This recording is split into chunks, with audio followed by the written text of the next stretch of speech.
All right, y'all, let's get into light and dark and God's plan and tie some points together for us, okay? So looking back in my own life, I've been involved in extreme darkness and extreme light, all right?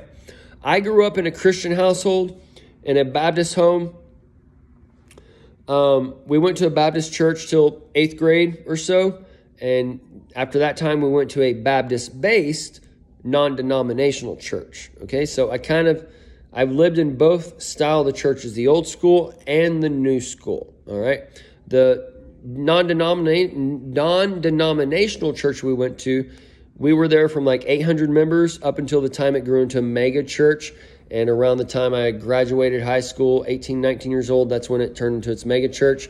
At that point, they had the Dixie Chicks come in and sing for them. They weren't famous at that point. It was like a year or so before they were famous. But they sang for them. Mercy Me, they used to sing in our singles group at that new location. And then they made it big.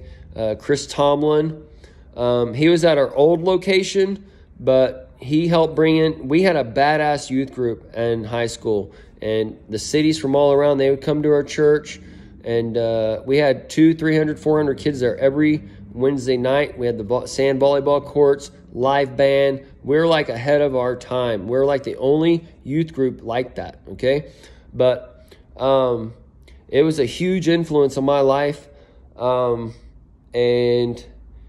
I was very naive of the world per se back then, and I was deathly afraid of drugs and alcohol and such, and I did not do those until I was 20 years old, till I was almost 21, okay? I didn't drink alcohol till a month before I was 21 years old. I tried cannabis probably age 20, like that summertime or whatever, because my buddy brought it home for summer vacation or whatever, and he was a year behind me in college or whatever. So it might have been 19 when I tried cannabis the first time, but either way, I tried it one time, and then I never tried it again until I was like 21, and I got it from a girl's husband at hair school or whatever. But I got it on my own. I just wanted to try it. All right, so before we go into the darkness real quick, okay? In kindergarten, in first grade, I went to a Christian school, a Christian private school. It was Beren Christian Academy, and I had a teacher there named Miss Newman. Miss Newman had a rule in her classroom. This rule set me up in order to learn the wisdom that I learned, okay? Because in high school and such, I prayed for some weird shit, okay? I prayed to be wiser than Solomon. I prayed to be the wisest man. I prayed for all this knowledge. I prayed to be used in end times. I prayed for end times knowledge. I prayed for all this crazy stuff, okay? As far as like a teenager is concerned, like, why is a teenager even like thinking about those things? So either way, it was just placed on my heart, all right? And 80% of my days, even in my dark days, I talk to God about these things nonstop, all right? When your conversation you have with yourself every day, all day long, that is prayer, okay? There's prayer when people sit down and pray in front of, dearly beloved, we gather here today, and blah, blah, blah. That's all for vanity, okay? That's for the people out there. That's not for God, all right? He doesn't hear those prayers. So, you can either be patted on the back by your physical friend or by your invisible friend, which is Jesus, this truth seeker. So, kindergarten, Miss Newman, she had a rule. You had to drink all your milk before you could play on the playground or to go to recess, okay? So, I, at the time, did not drink white milk. It made me want to throw up or gag or whatever, okay? The only way I could drink milk when I was younger was with chocolate or strawberry or banana or whatever, okay? Yes, I did eat it with cereal as well. But I could not just sit there and drink a glass of white milk. It would set me off, boy. Anyways, I hated it so much that I chose not to play Monday, Tuesday, Wednesday, Thursday because I didn't drink my milk, okay? And that was the rule. So I would sit there on the steps up to the schoolroom in front of the door, watching all the other Christian kids play, watching all the world out there past the kindergarten fence play at recess, while I just sat there and learned to cope spiritually, okay? How to learn to be by myself or to have visitors every now and then, because my best friend John Lee, with warts all over his hand, he would come up and he would visit with me every now and then and such. Or if they didn't drink their milk, they would have to sit out with me or whatever. But I wasn't really allowed to socialize with the people at recess because it was part of a punishment, okay? And Miss Newman was a bitch. But it was just part of it, okay? So what I didn't know, though, is that was setting me up for later on in life, okay? Because when I got out in 18, 19, 20, 21, 22, okay? I was thrown into a world that was the exact opposite of everything I ever grew up with, okay? I was completely naive about the so-called art world and fashion world per se and the people that are in there.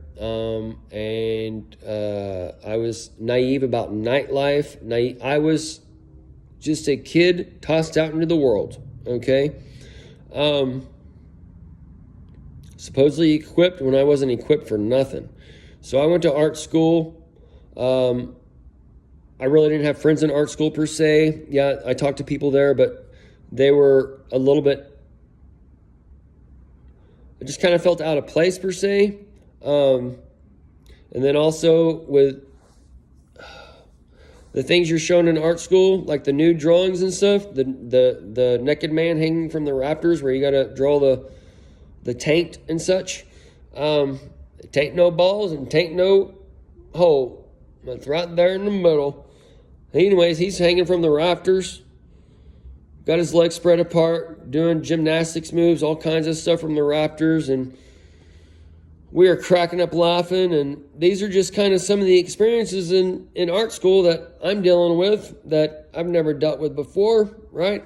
I mean, I've seen the nudie magazines and all that such, but I never wanted to see the nudie magazines with the wangs in it, right? Only the girl wangs, not the boy wangs. What I mean by girl wangs is the Chinese women, okay? Either way, so